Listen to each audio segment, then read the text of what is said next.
ஸ்டெர்லைட்லலாம் நாங்கள்லாம் சாக்கடைலாம் அழைப்போம். ஸ்டெர்லைட்லாம் இப்போலாம் மூடிட்டாங்கல்ல, தெரியுமில்ல. மாதத்துக்கு ஒரு வாட்டி அந்த சாக்கடைலாம் அடைச்சிருக்கும். சடன் ஒர்க்குன்னு கூப்பிடுவாங்க.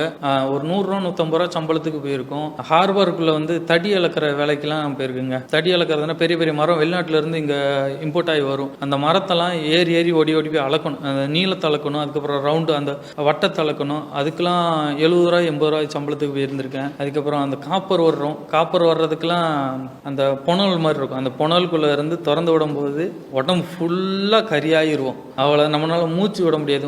மூக்கு சீந்தனா கூட நம்மளுக்கு வந்து மூக்கில் இருந்து அந்த கறி தூசியை வந்து அவ்வளோ எடுக்கலாம். எல்லாத்துக்குமே வெளிநாடு போகணுன்னு ஒரு ஆசை இருக்கும்.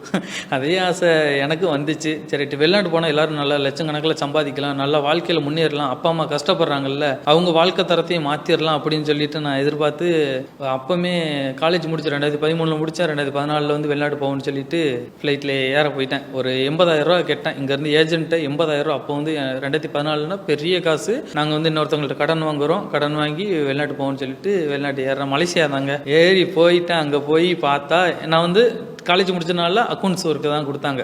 அப்போ வந்து எனக்கு வந்து எக்ஸல் தெரியும். எக்ஸல் நீ சிஸ்டத்தில் ஏறு அப்படின்னு சொல்லிட்டு அந்த ஒர்க்குன்னு தான் சொல்லி கூப்பிட்டு போனாங்க. இங்கேருந்து மலேசியா போன இறங்கின உடனே ஏஜென்ட் வந்தாங்க. ஏஜென்ட் வந்து பாஸ்போர்ட்டை உடனே அப்பிட்டாங்க.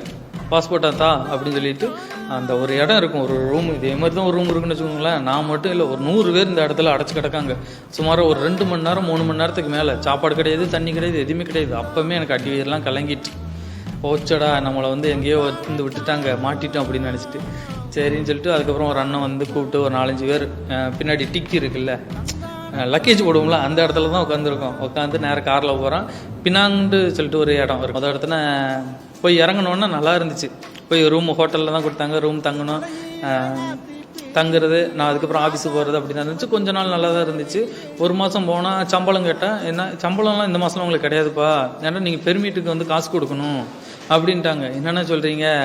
சரி, அதுக்கப்புறம் தான் அந்த ஒரு மாதம் போனதுக்கப்புறம் தான் நான் சம்பளமே எவ்வளோன்னு கேட்கேன். என்னையும் எங்கேருந்து கூப்பிட்டு போனது 30,000 சம்பளம்னு சொன்னாங்க. ஆனால் அங்கே போனதுக்கப்புறம் எனக்கு வந்து 14,000 தான் சம்பளம் வந்துச்சு. 14,000 12,000 தான் சம்பளம். நீ வந்து 3 மாதம் சம்பளத்தை வந்து எங்களுக்கு கொடுக்கணும், அதுக்கப்புறம் தான் உனக்கு சம்பளம் வரும். உனக்கு இந்த மாதம் சம்பளத்தை பிடிச்சிட்டோம், அடுத்த மாதம் சம்பளம் தருவேன்ட்டாங்க. ஐயே, இப்படி சொல்லிட்டாங்களே. நம்ம வேறு கடன் ஏன்டா வட்டிக்கு தான் 80,000 கொடுத்து வட்டிக்கு வாங்கிட்டு வந்திருக்கோம், வட்டி காசை கொடுக்கணும். ஐயே, என்னாச்சு தெய்வமே இப்படி ஆகிட்டே அப்படின்னு சொல்லிட்டு நான் உட்காந்து அழுதுட்டுருக்கேன், என்ன பண்ணண்டே தெரியாமல். சரி பரவாயில்ல, இருக்கிற வரைக்கும் நம்ம கடன் வாங்கிட்டு வந்துட்டோம், இருக்கிற வரைக்கும் இருப்போம் அப்படின்னு சொல்லிட்டு அப்படியே அந்த வேலை பார்த்த இடத்துல வந்து ஒரு 20 பேர்கிட்ட ஓடிட்டாங்க. ஏன்னா எங்கள் ஓனருக்கு வந்து ஒரு 7 ரெஸ்டாரண்ட் உண்டு, பெரிய ரெஸ்டாரண்ட்டு, ஒரு பெரிய ஒரு ஹோட்டல் உண்டு. அதில் வந்து ஒரு 20 பேர்த்த வந்து ஓடிட்டாங்க.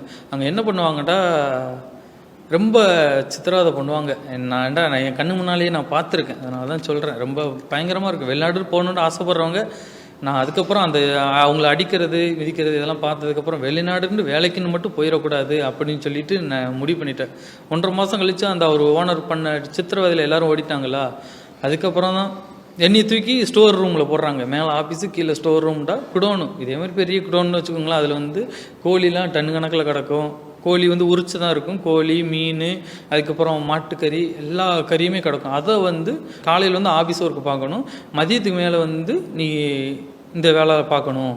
கோழியை கழுவணும், மாவு பிணையணும். அதில் மாவுலாம் பெரிய பெரிய மிஷின்லாம் கிடையாது. மாவுலாம் கையின்னு தான் பிணையணும். முட்டையை ஊற்றணும், சீனியை ஊற்றணும், பைதா மாவு.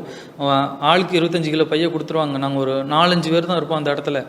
அவ்வளோ பேரும் போட்டு பெணன்னு பிணையணும். கோழியெல்லாம் பார்த்தீங்கன்னா கழுவுறதுக்குள்ளே, அந்த குடலை எடுத்து கழுவுறதுக்குள்ளே இந்த கை எல்லாமே இதாகிருங்க. ரொம்ப எப்படி சொல்ல, தொழிலாம் பிஞ்சு. நான் கடலுக்கு போனப்போ கூட என் கை வந்து நான் எதுவுமே ஆகலை, நல்லா ரஃப்பாக இருக்கும், எல்லாம் இருக்கும். அது தண்ணியில் பட்டு பட்டு பட்டு கை எல்லாமே இந்த ஒரு மாதிரி அலர்ஜி வந்த மாதிரி இருக்குமா, அதே மாதிரி ஆயிரும் கையெல்லாம். என்னால் பண்ண முடியல. நான் ஊருக்கு வந்துடுறோமான்னு சொல்லிட்டு எங்கள் அம்மாவுக்கு ஃபோன் அடித்து அழுகிறேன். எங்கள் அம்மா சொல்லிச்சு, இல்லை 80,000 வாங்கியிருக்க, அதை கடன் அடைக்கிற வரைக்காச்சும் நீ இல்லைன்னா இங்கே வந்தீங்கன்னா அந்த கடன் நம்மளால அடைக்க முடியாது. ஏன்னா 80,000 எங்களுக்கு வந்து பல லட்சம் மாதிரி அந்த இடத்துல.